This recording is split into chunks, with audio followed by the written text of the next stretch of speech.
वाला। नेताजी को भी दया आ गई, उन्होंने कहा बहुत हो गया।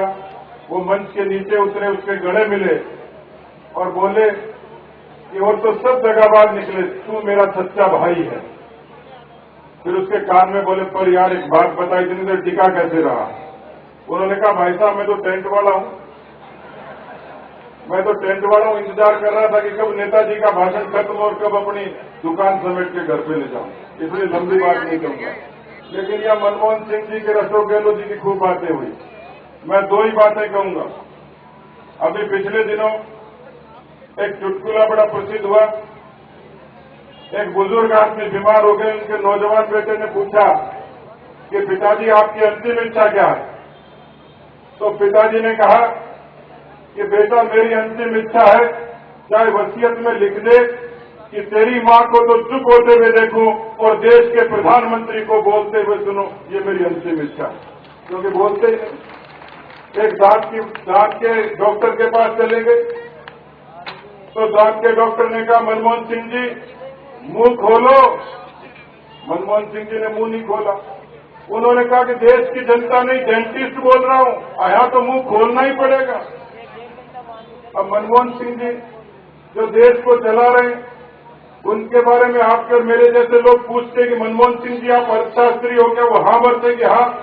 तो उनसे पूछा कि एक और एक कितने होते हैं? बोले वैसे तो दो होते हैं, लेकिन सोनिया जी से पूछने में क्या हर्ज है? जो आदमी एक और एक दो का जोड़ भी मनमोहन सिंह सोनिया गांधी से पूछे, वो देश चला रहा है। अशोक गहलोत जी के बारे में मशहूर कि पिछले सालों में राजस्थान में जितना झूठ बोला शायद कहीं बोला ही नहीं होगा। आपका तो मुझे पता नहीं, लेकिन हमारे शेखावाटी में फौज में बहुत लोग जाते हैं, नौकरी करते हैं। एक फौजी को छुट्टी की जरूरत थी, फौज में छुट्टी बड़ी मुश्किल से मिलती, तो उसने अपने साथी फौजी से पूछा कि भाई छुट्टी कैसे लूं? उसने कहा बहाना करना पड़ेगा बीमारी का। बोले किसका? कि दादाजी का। क्या कहोगे? कि कहते दादाजी गुजर गए। कि भाई उस बहाने से तो मैं छुट्टी पहले ले चुका दादाजी के गुजरने के नाम। तो बोले दादाजी की ले ले। बोले दादी जी की भी ले चुका, तो कुछ बचा नहीं। माता जी की भी ले ली, पिताजी की भी ले ली। तो भाई एक बात है, अब तू ये कह देना कि मेरी घरवाली बीमार है, लुगाई बीमार है, वाइफ बीमार है। फौजी को जच गई, अपने अफसर के पास गया, दरखास्त लेके खड़ा हुआ, अपने अफसर को कहा कि हुकुम मुझे छुट्टी चाहिए।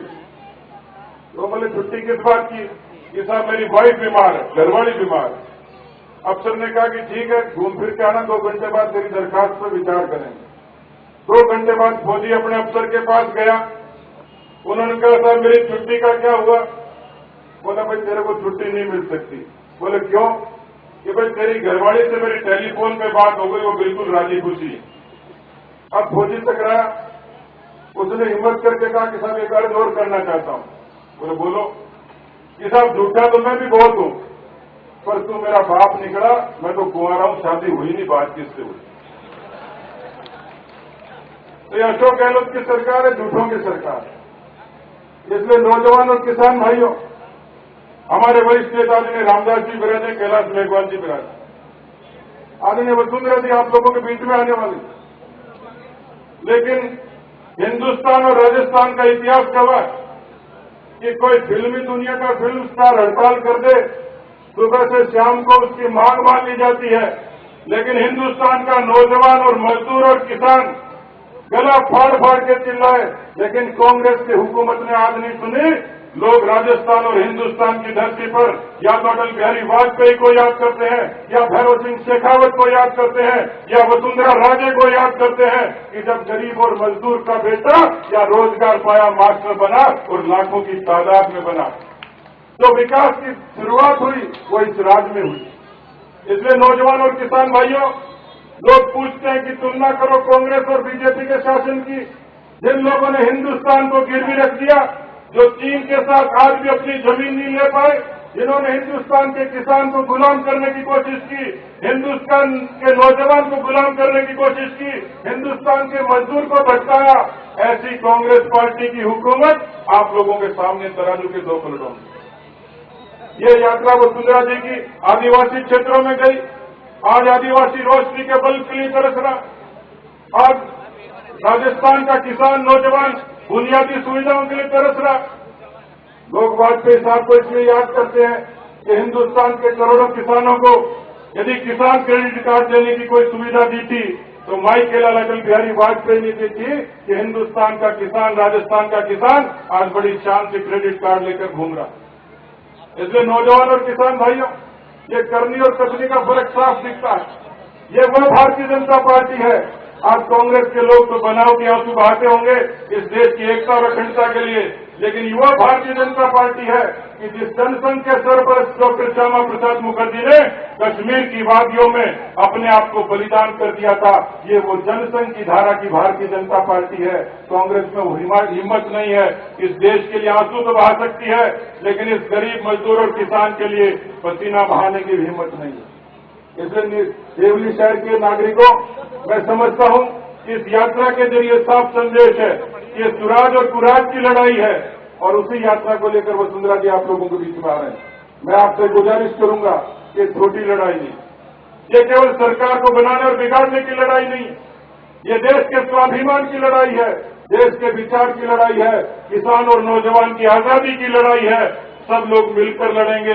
सत्ताएं तो आएंगी और चली जाएंगी, लेकिन मैं समझता हूं एक नया हिंदुस्तान बनाने के लिए एक बार फिर से भारतीय जनता पार्टी को मजबूत बनाने की जरूरत है।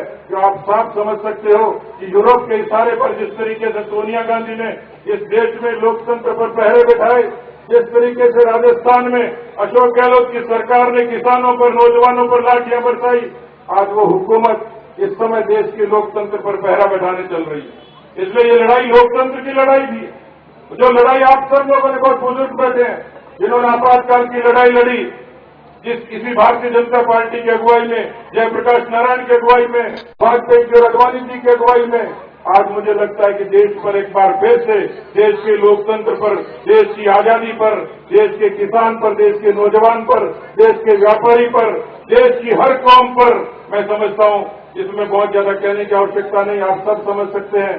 सियासत करी तो धर्म और मजहब को लड़ाया, जाति और बिरादरी को लड़ाया, केवल इसलिए कि हिंदुस्तान के आम आदमी को वोट की निगाह से देखा, लेकिन हिंदुस्तान की जनता पलटी। 77 में उसने ऐसी चोट दी, इंदिरा जैसी बड़ी नेता को भी हारना पड़ा, भागना पड़ा। इसलिए नौजवान और किसान भाइयों, एक बार फिर से परिवर्तन की लड़ाई राजस्थान और हिंदुस्तान की धरती पर है।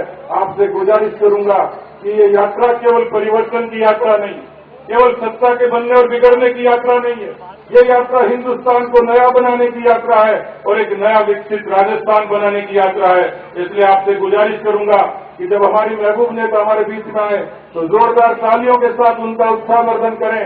मैं समझता हूं कि पिछले दिनों जो घटना हुई, मैं राजस्थान की राजनीति में आप सब लोग वाकिफ हो गए, यदि गुलाब चंद कटारिया पर कोई आरोप लगता है कि राजनीतिक ऐसे संत पर कोई उंगली उठती है, तो आप साफ समझ सकते हो कि हिंदुस्तान और राजस्थान की कांग्रेस पार्टी क्या चाहती है। इसलिए आप सब लोगों का उत्साह एक बार फिर से आदरणीय गुलाब जी के खिलाफ जिस तरीके से सीबीआई का शिकंजा कसा गया, झूठी लड़ाई लड़ने की कोशिश की गई, मैं समझता हूं कि आपके समर्थन से इन कांग्रेस पार्टी के दरिंदों की आंखें खुलेंगी और हिंदुस्तान में एक बार फिर से विकसित राजस्थान की, विकसित हिंदुस्तान की कल्पना साकार होगी। इन्हीं शब्दों के साथ बहुत बहुत धन्यवाद। जय भारत, जय हिंद।